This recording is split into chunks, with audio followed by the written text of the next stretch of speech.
While, thank you for joining us this evening. It's very meaningful. Of course, most of our crowd will be on YouTube. So I would like to welcome you, my friend, His Excellency, Sheikh Imam Abdallah Kh'liili Al-Tamimi. Thank you for joining us this evening. Our friend, the Sheikh, is a Syrian Sunni Imam, a professor in the rules of war in the Quran, who is joining us this evening from Australia, where he is currently the Imam of a mosque. How are you this evening, my friend? I'm very well. How about you? Thank you. I would like to start directly in asking you what will be your message for the people of Israel this evening. My message for the people of Israel this evening is you don't have to follow that evil transactions between the American administration and the terrorists who are now in control of Syria. And you should not trust that terrorist government. And you should warn always the Israeli government that this small country survived mainly because of freedom and democracy and justice. And if you make any deal with these terrorists in Damascus, you must sacrifice many things. And this will lead you to a very deep hole of sorrows, wars, problems, unlimited. Because that's what will happen to anyone is having deals and try to coexist with the criminals and the government of criminals, like who are now in control of Damascus in Syria. So, many of our viewers are now very confused because for Israelis, they look at you as a Syrian Sunni Imam, who is a traditional Imam. You are not in any way, you follow the Quran, you follow the Sunnah, and they would consider you as someone who was supposed to be in favor of the Sunni regime in Damascus. Can you help their confusion? Because the government in Damascus, it is not Sunni government. Sunnis are following 6 Imams, Abu Hanifa, Shafi'i, Malik, Ahmad, and Ash'ari and Maturidi. These people, they don't have this recognition of our religion, and they believe that they can just go to Quran, translate it, invent law, invent ideology from Quran, and actually they did. They invented a lot of laws, a lot of ideologies, which is totally not similar at any way to Islam, to our Islam. The original Islam we inherited from Prophet, we keep practicing it for 14 centuries. The government in Damascus are Salafiyat, and this Salafiyat, they just been invented by British MI6, some about 200 years ago. And they took over many parts of Arabic Peninsula after a huge massacres. They made siege around Mecca and Medina, and they forced the people of that holy land to eat the bodies of the dead people, and they killed thousands and thousands from them. And since this religion is being invented 200 years ago till now, their main target, their main enemy are Sunnis. So if you look at their victims, the victims of their wars, 95% of them are Sunnis. So they are not Sunnis, they are our enemies. And there are something very important about them. They never ever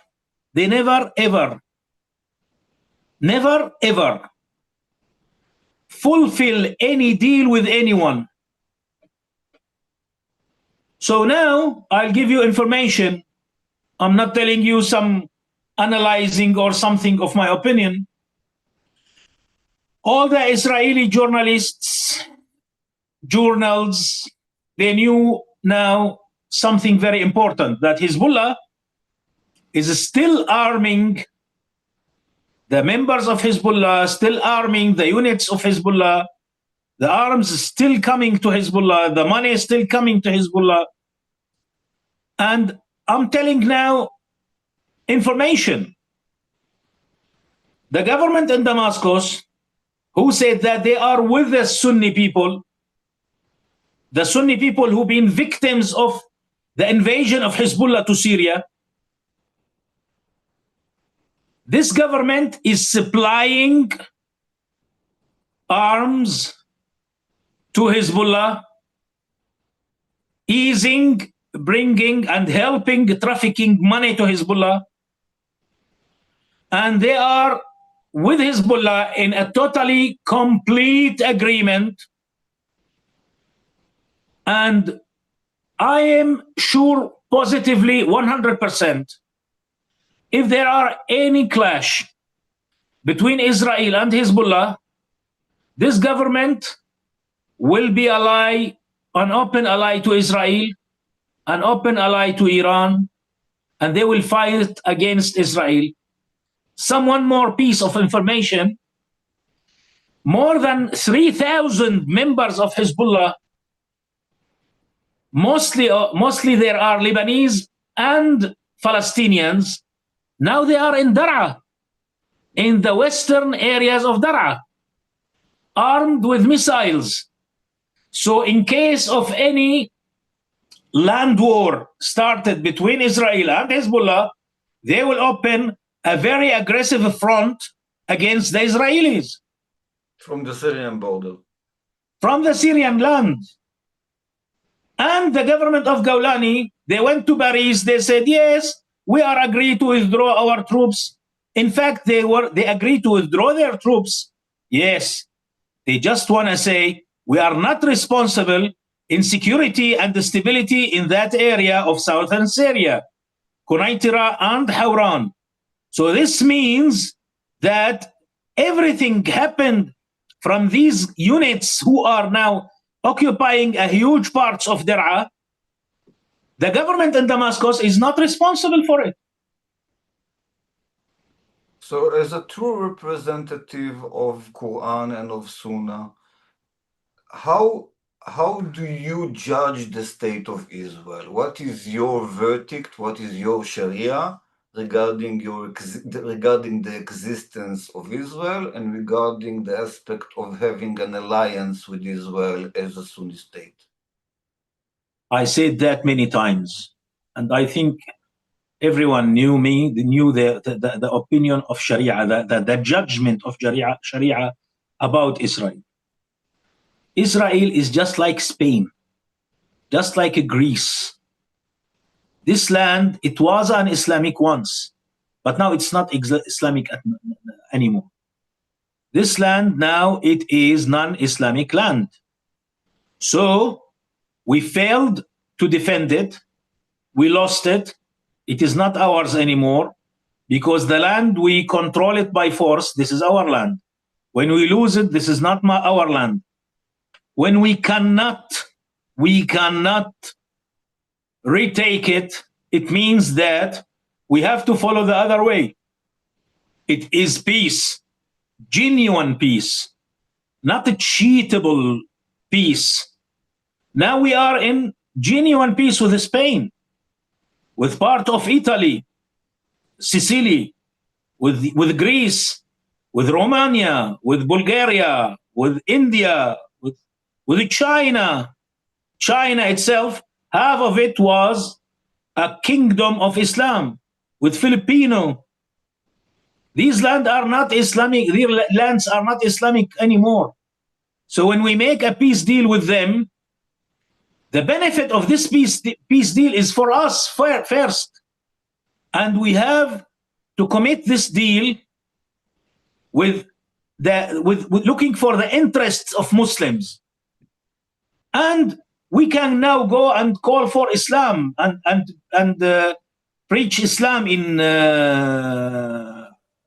in Greece, in Russia, in China, in part of China, not all China, parts of China, in India, in Spain, in Italy, in all Europe.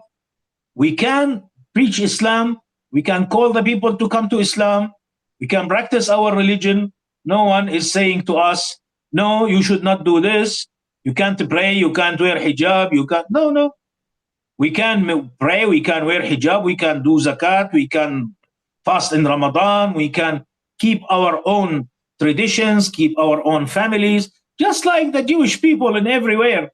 We can practice our religion. So when we can practice our religion, we can call the others to come to our religion. There is no need for any kind of aggressive actions. And this is the same situation with Israel. Let's now imagine that Israel is opened completely and the peace deals with Egypt and Jordan, it is now become complete and everyone is complying to these peace deals. When they're complying for these peace deals, so I can go to Israel, I can open mosque, I can call the Jews to come to become Muslims, I can introduce my religion in Israel. No one will say to me, no, you can't. No, I can. So that's the purpose of our relations with the world. It's just to express the word of Allah. They are not stopping us. Why fighting them? Allah subhanahu wa ta'ala, who sent us this word, he said, don't fight them. Don't comply for peace deal with them as much as they are complying with this peace deal with you. And I've never seen since 1948 till now, Israel never had any war with the Arabs or Muslims, and Israel started that war. That war always started by that government around Israel, like Egypt, like Syria, and actually they took the Muslims to a mincing machine. And the Israeli army is just like a mincing machine. Will you take your son to the mincing machine and let that machine eat him? That's what they have done. And that's what Gawlani now is planning to do. Hezbollah has done that also to the Lebanese people. They just want to sacrifice us, sacrifice that ordinary people, just to have their position, their authority, their power, their money. And they are benefiting a lot of these wars. So between those three forces that we're discussing now, Hezbollah, the regime of Jolani, and the government of Israel, which force is your ally as a Sunni Imam? No hesitating, Israel. No hesitating, Israel. Because Jolani, the Israeli army, they did not come to me, said, hey, you Sunni, you must leave your religion because you are an infidel and you must obey my religion. But Jolani and his group, they just want us to give up our faith and follow their faith. The faith of beheading the people, the faith of that extremist religion about very small things, and that non-religion about the huge, big things. If you go to the family law, who are now planned by the people of Wahhabis. They just practicing it now in Saudi Arabia, and they will practice it now in Egypt, and they try to force it in all round the whole Islamic countries. It is actually a law of non-family law. The woman can just leave the marriage with no execution, with no excuse. Bye, that's it. She comes to their sheikh. Now here in Australia and everywhere, the women came to their sheikhs. She said, I don't like my husband. Oh yeah, what does this mean? Oh, I can't live with him, that's it. And the sheikh said, okay, I'll give you your freedom. You can go get married now from another person, even without having a chance to check whether she is pregnant from this man or not. And the children, they just go to the streets, and now the jails in everywhere in Western countries are full of the children of these broken marriages because of Salafiyah. They want to bring this disease to Syria. They want to bring this disease to all our countries. And that's why they are our enemies. They are not our allies. They are not from our religion. They are not our brothers. They are our enemies. And I think that the British and the French who designed this government and designed this change of power in Syria and brought these criminals instead of that top criminal Bashar al-Assad, they designed that just to make the Muslims, the Sunnis, a people who are under dictatorship, and they make the Muslims failures who are living without freedom. We fought 12 years for freedom, 14 years. We fought for freedom. We gave 2 million for freedom, not for a criminal who is just a killer, a mercenary killer. He came to the power and he made a constitution giving all the power for himself. He made a parliament. He chose everyone in that parliament. And every authority now in Syria are in his hands. The money are in his hands. And he brought his family. His brother is the prime minister. He did not call him a prime minister, but he is the prime minister. The minister of health is his brother. The top economy leader of Syria is his another brother. And the top man who is now watching every single border station is his brother. And the defense minister is his brother-in-law. The minister of internal is another brother of law. And they're all family. It is a business, a family business now in Syria. And this family is a family of criminals. So, and they are enemies for Sunnis, they are enemies for democracy, enemies for freedom. I don't know who thinks in Israel, who can think in Israel in making deal with these criminals. I don't know. You have experience with Hamas. Do you remember? You have that experience with Hamas. Don't copy it. Don't repeat it. So now I would like to ask your fatwa, your judgment as a Sunni Imam and also a professor in the Islamic rules of war about a series of events. I will ask you about a few events and feel free to answer me shortly or in length, however you feel like. So the first event that I will ask your fatwa about is the October 7th. Is? The October 7th.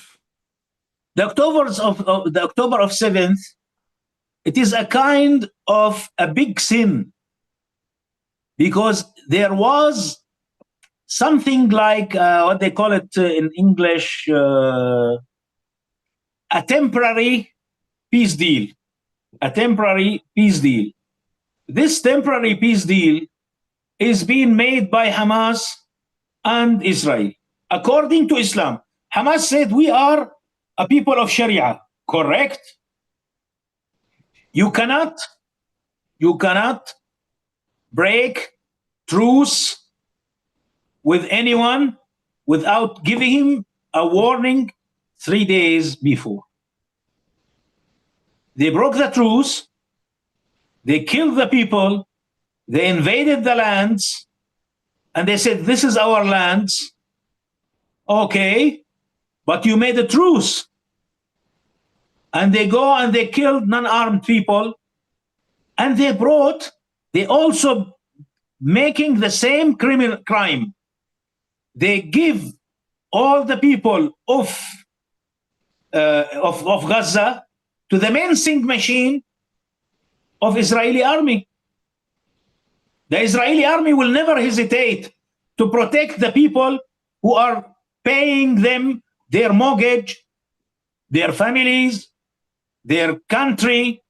They will defend it with all possible ways.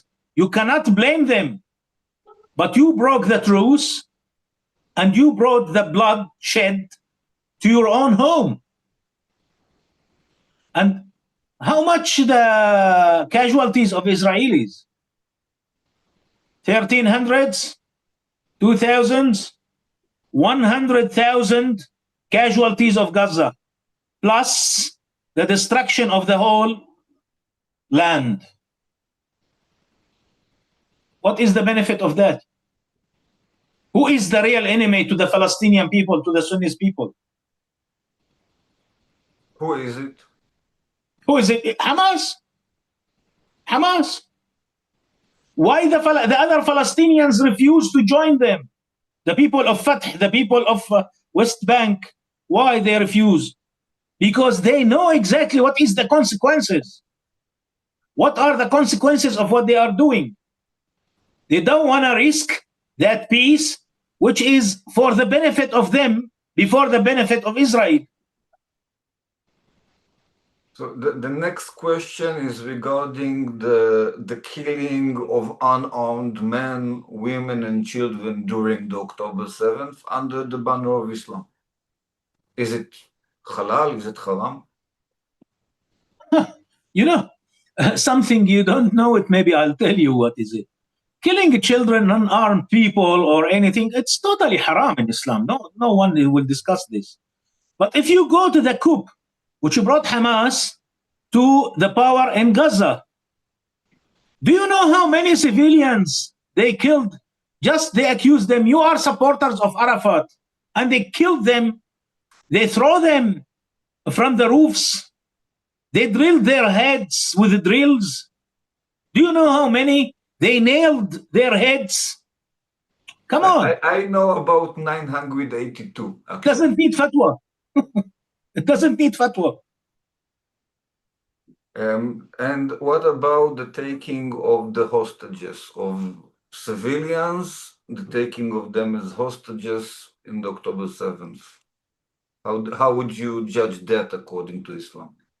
According to Islam, if you have a prisoners of wars in the hands of your opponents, your enemy, your whatever, it is not an option to take the children and the non-armed people hostages to release your prisoners. That's first. Second, if you said, I have to, okay, you have to, but look at the consequences of that. Third, there are another options. You can just pay money, ransoms, to release your people. You can make some kind of deal to release your people. You don't have to go to sacrifice 100,000 Sunni Muslim in Gaza for the sake of free 1,000, 2,000 Sunnis. And what happened? What happened? In fact, they did not free that main people. They want to free them, to release them. And what happened? They released that hostages and they take nothing but the blood of casualties and the praying of the Sunni ordinary people. They say, Allah, take Hamas and take Iran. Now, a really complicated question of Sharia. As you said before, President Sadat, the president of Egypt, a Sunni leader, signed a peace treaty with Israel. And after him, the king of Jordan, who is a king, I would say, according to Islam, maybe you beg to differ, but a king by the grace of Allah, maybe you think otherwise, they signed a peace treaty with Israel. Is it obliging to the entire Sunni nation? Yeah. Yes. If I'm an Islamic leader, I'm a Muslim leader, and I had a peace deal with anyone, this peace deal, it is applying for every Sunni in the world. And that's a simple rule. Simple rule. I make peace with you, you are safe according to every Muslim. And that happened 77, when President Sadat signed that very big, wide peace deal with Israel. So you would also say that Hamas broke this deal as well, unlawfully? Hamas said every peace deal with Israel is haram, sin, non-acceptable. We can make peace deal with Israel, but temporary, and we just make this deal to use it as a chance to re-attack Israel again. And this is against the law of peace and war in Islam. It is their own law of peace and war. They invented. This is not Islam. Islam is you must comply to the deals you make. So today we see a similar pattern in Syria, in the Kurdish area, when we can see the Jolani forces attacking, massacring, taking prisoners, doing heinous crimes to unarmed civilians. Is it the same? What is your fatwa on this issue? The people of Kurdistan, they just contacted me. I was just speaking with one of them. He's in Roda television. And he asked me about this. I said, you are Sunnis more than Jolani. Jolani is not Sunni, you are Sunnis. If I go to the war, I'll fight for you. I will not fight against you. And I'm calling every Sunni in this world to support the Kurdish people. Because these Kurdish people now are a project of another Holocaust. Another Holocaust by that groups of barbarian groups of Jolani, the barbarians groups of Muslim brothers and Salafiyah. And they have done a lot before of that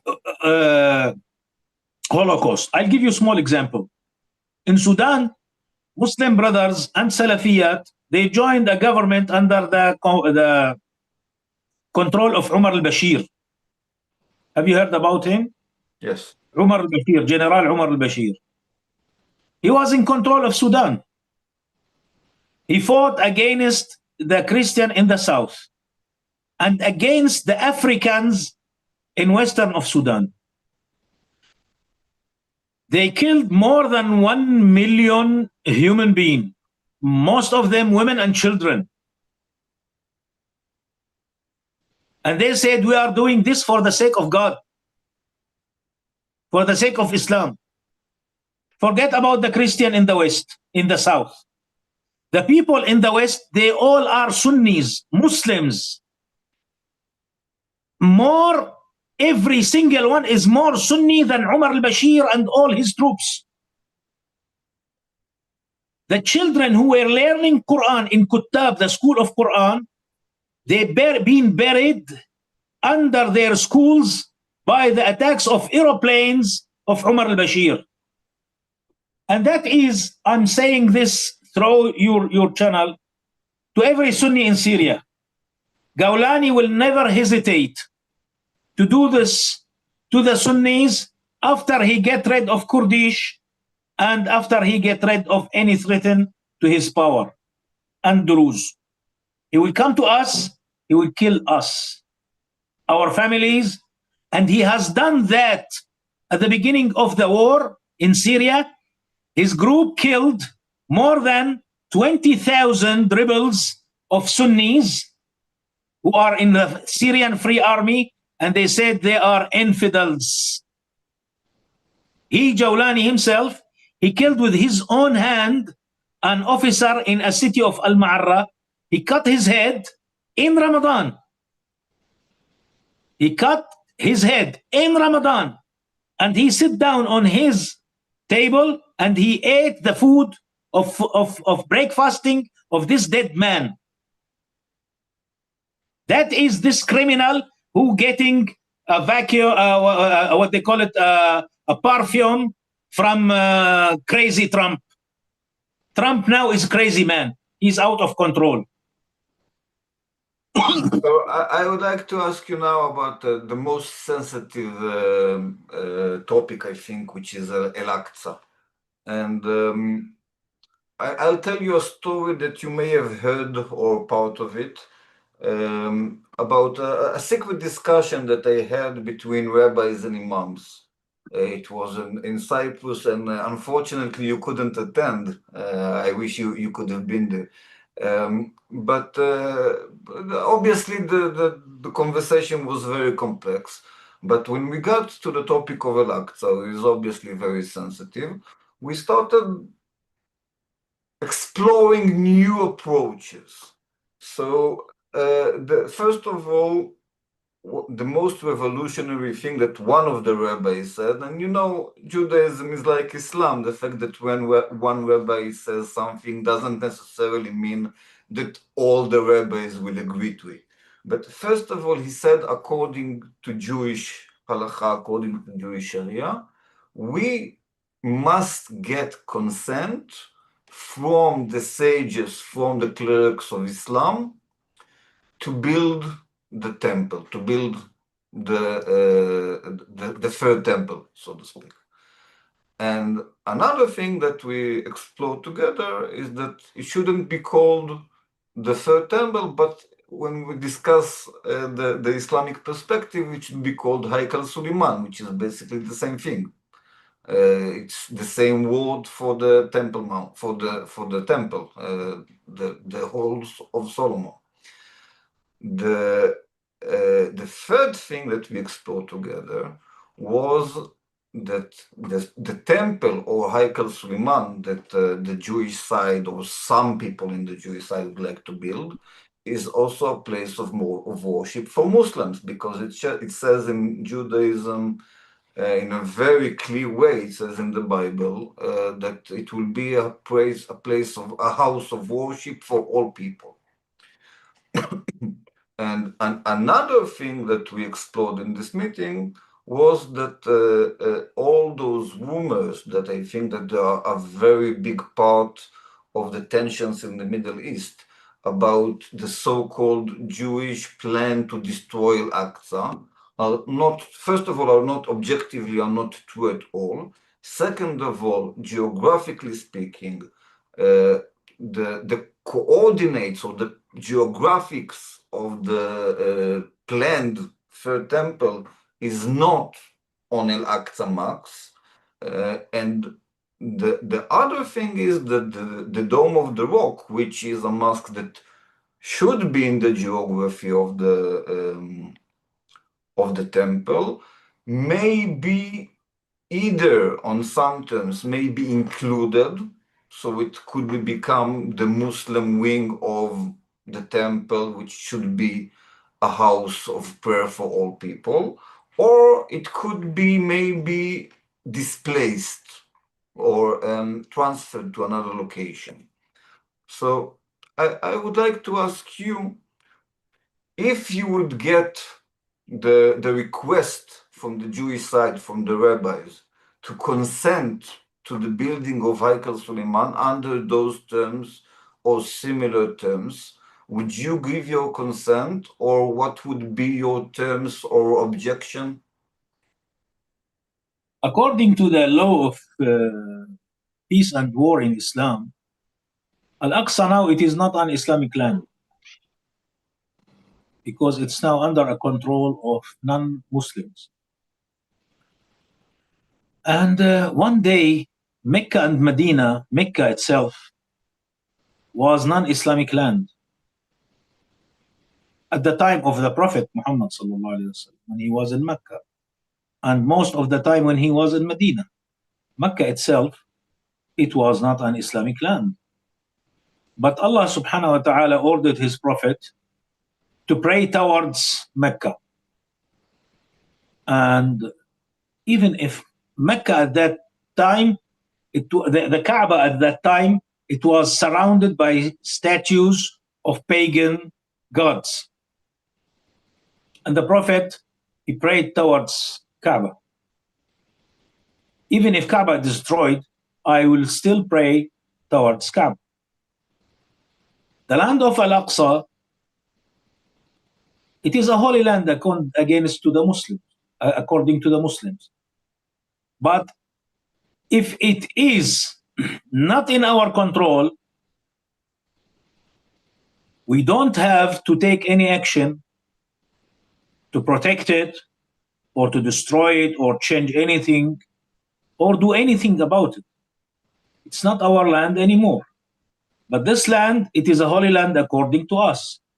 One day, if we go back and this land come back again to our control, I don't know when, but I'm sure it's going to be happened one day.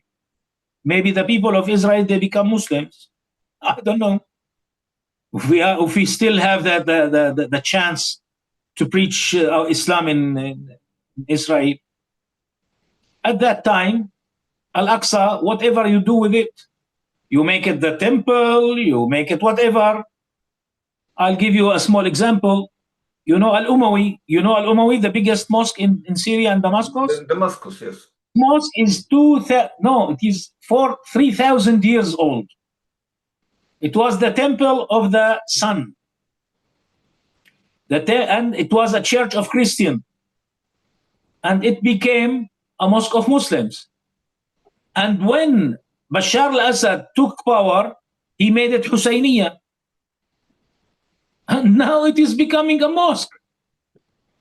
Our faith is not linked with places, rocks. Our faith is linked with our power. When we have a power, this is the place we can practice our power, our religion. We don't have power, we cannot practice our religion. Our religion is to respect Al-Aqsa, yes, respecting Al-Aqsa. Respect that rock, yes, we respect it. But when the Crusaders took Al-Aqsa, they made it a barn for pigs for 80 years. Is it becoming not Al-Aqsa? It is Al-Aqsa. It will remain Al-Aqsa until the resurrection day. Nothing will change it. Because nothing will change Quran, nothing will change that dimensions of that site. It is the land of God, the holy land of God. We control it. We are not in control of it. It is the holy land of God. That's what I will say. I will not sign anything I will not say no to anything, because even if I say yes or say no, it doesn't make difference. And my religion is telling me, don't go to deals. You cannot fulfill it. You cannot benefit from it. And no one is listening to you. You don't have, no one is obeying your order, taking your advice. That's it. I'm away. Neutral. So, if I would give you the power to be the Prime Minister of Israel for 4 years, you know, as they are elected usually for 4 years, what would you do? What was your plan? The bottom of my priority is the case of Jerusalem and Al-Aqsa. The top of my priority is to make peace with every single neighbor around Israel, to try to distribute that civilization of Israel to the surrounded area, so we can have the same level of civilization, services, wealth, stability, security, so we all can live in peace. And after that, the clashes about Al-Aqsa or non-Al-Aqsa or whatever, it will just disappear. It will be solved by itself. You don't need to make deals about it. It will be happen. So, Just like I once been asked by one rabbi. He said, let's say that you are the president of Syria. What are you going to say about Golan Heights? I said, I will make a full peace deal, just like the Egyptian one. And Israel will find that there are no benefit of putting truth in Golan. Golan, it will become a very big gate for exchanging every single small benefit between the Israeli and the Syrian people in peace, because I know that most of the Syrian people, they are business people, a people of business. So, and the Jewish people, they are the people of business. Let's take that political differences. We will become one within 3-5 years. So why wars? I don't know why wars. So, as a Sunni leader who is truly committed to the interest of the Sunni nation, how do you see the potential, as you mentioned, for a Sunni-Israeli alliance? What is the needs and the desires of the Sunni world from Israel in the framework of such an alliance? My message to the Israeli leadership: your real chance of having peace in Syria and in the whole surrounding area is to have peace with the Sunnis majority. Salafiyat are not Sunnis. Muslim brothers are not Sunnis. They are another arms of Iranian Revolutionary Guard. Be our allies to free ourselves. Support the Kurdish people now. Don't let them down. And this is the steps to go for permanent, stable peace for Israel and for the whole region. Ignoring my advice, I keep telling this advice for more than 20 years. Ignoring this advice will take you from failure to failure to failure to failure, and from catastrophe to another catastrophe to another catastrophe. Will take you and take the region. Going to small minorities and try to make peace deal with them. This peace deal being designed by military people, and try to force this peace deal by minorities upon the majority. It is a crazy plan. You planned it at the time of Hafiz al-Assad. You planned it at the time of Bashar al-Assad. And your army leaders, they are trying to force it with the Jolani. Don't repeat this. Don't repeat this. So how would you resolve the situation in Gaza today? Because, the things that happened already happened, but now we have a situation on the ground. There are people. There's Hamas on the ground. How would you resolve it? What's fair? I What's think if I am the Israeli Prime Minister, if I am his advisor, I will bring a lot of Palestinian people from Gaza, Arab people from Gaza, Sunni people, and I will arm them, and I will give them all support to get rid of Hamas, and then I'll bring the leaders of tribes to the power in Gaza to rebuild Gaza by the hands of the people of Gaza without intervening of Iran and other countries. So basically you're saying that the Israeli support for groups like Abu Shbab and the Kiwa el-Shaabi and those anti-Hamas forces was the right plan, but maybe not strong enough. It is not enough. It is not enough. It is very shy plan. This plan should be a strategy. Mm-hmm. So the people of Gaza, they should liberate Gaza by their own hands. Just like the Iranians, they have done this. They occupied Gaza by the hands of stupid people of Gaza.